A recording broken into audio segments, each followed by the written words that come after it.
Pistons will match up against the Knicks after losing to the Bucks. Well, it's funny. I was downtown last night. It's crazy. I was downtown last night, and I forgot. They playing at the Little Caesars. I see some fans come in. So I guess they're playing at Little Caesars. Whatever it is about the Bucks, I don't know what it is. They can't beat the weak ass Bucks. I feel like they should have beat the Bucks, but whatever reason it is, I don't understand what it is. The Bucks is weak as hell. So I don't know what the issue with beating the Bucks is, getting over that hump. I don't get it. But they'll be playing the Knicks. So the Pistons locked into the 6th seed. The Knicks locked, I believe, into the 3rd seed, obviously. It'll be at Madison Square Garden. They probably gonna rest some players. They may let Tobias get some burn to work his way back into the lineup a little bit. And sometimes you miss a week or two.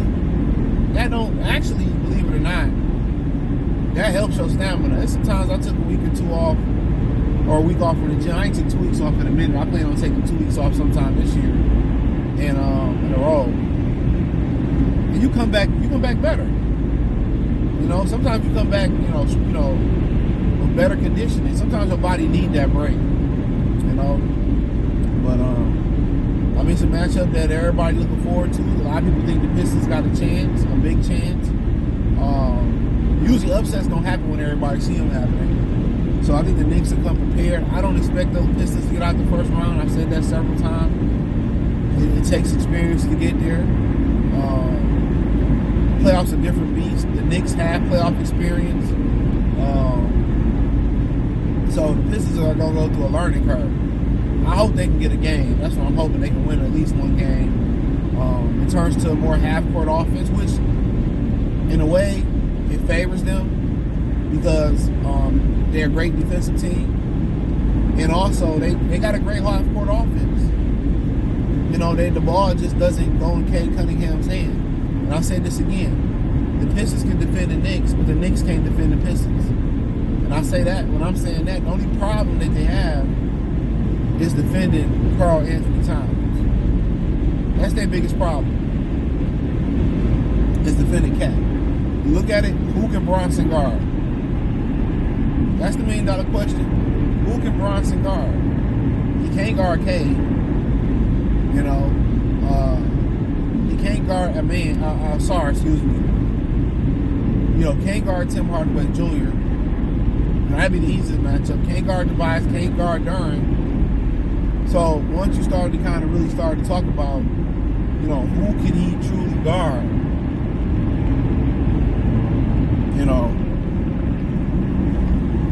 Who can he guard?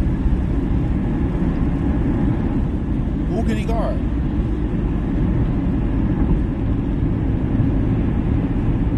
Who can he guard? So you start looking at it, they can defend Miguel Bridges, they can defend OG Anunoby.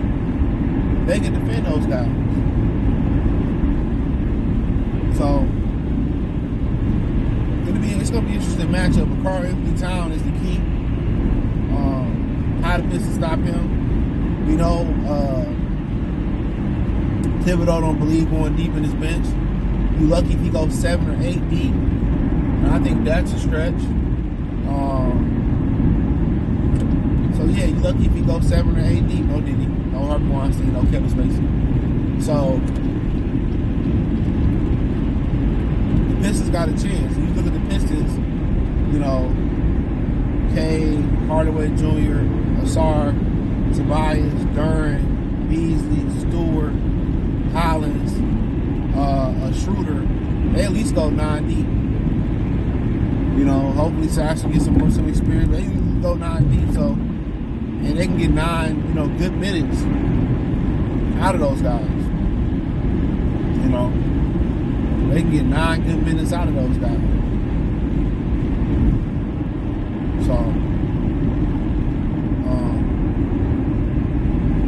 I think that's going to be an interesting series. It's just that experience that New York got. That's going to be the key. And I also want to see how many, these television games is going to be on prime time. That's the question. How many of these going to be on ESPN, ABC, or are they going to, put them on NBA TV? Because apparently the Pistons are good for TV. And, they kind of figuring that out. When Detroit teams do well, the leagues do well. The Tigers, Major League do well. You know, the Pistons do well. The NBA do well. You know, the Lions did well. They've been number one on every network, not named the Dallas Cowboys Thanksgiving game they played this year. That's it. They've been a number one viewed team outside of that. And if they Thanksgiving game probably was on, you know, Fox, then they probably would have had a number one game on Thanksgiving. I'm not sure about that, but the Cowboys is just, you know, in my opinion, it's a fucking useless organization. It's just built on some success they had in the 90s. You know? So, but you know, they started to figure it out. Detroit Detroit and Cleveland are real sports hubs. That's what make up sports.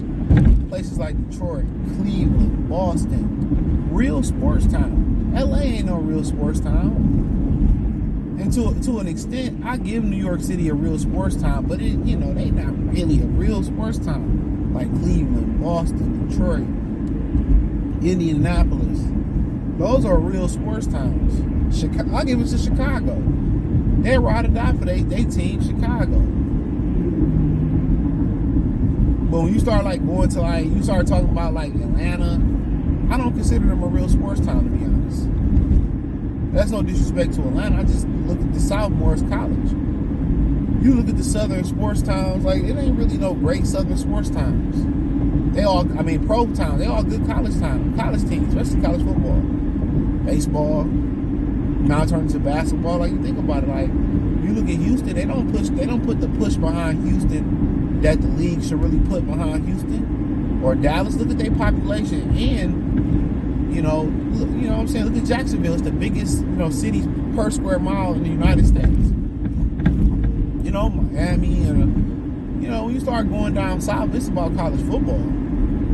They're not professional sport, and I think in a way. They may benefit, and this is going to be controversial, they may benefit from cutting pro Southern sports teams. They may benefit from that. You know, and New Orleans might be one of the very few that I might be overlooking because they love the Saints. You know, but they was so sucky so long, like the Lions, but once you kind of start looking at it, really, they can cut all the Southern sports teams and nobody will fucking bat an eye. All the great sports teams, to be honest, is really the places that I name. Even Ohio is really the South. If you think about it, that's a college town. They don't give a fuck about the Bengals, the Cavaliers. You know what I'm saying? Just in that sense. Philly, they one of the worst sports towns, not because they don't support, because they some fucking assholes. They the best worst sports fans in history.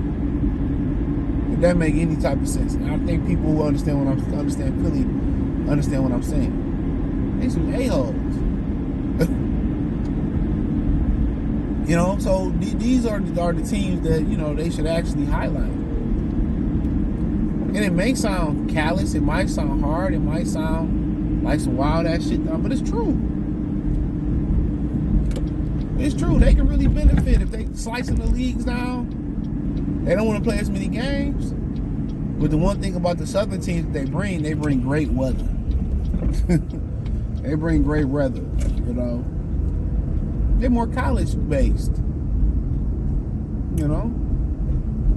I know people gonna say, oh, man, that's fucked up, CJ. What you say? It's true. It's fucking true.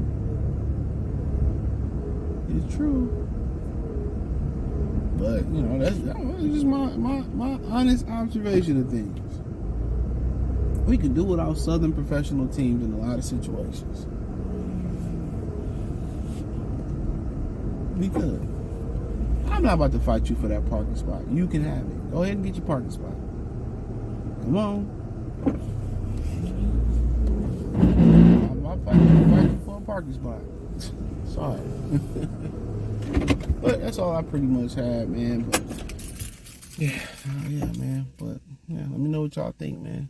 Check out Detroit Pistons Talk playlist. Thumbs up the video, share the video, subscribe to the channel. We're gonna try to cover every one of the games. Hit the link tree.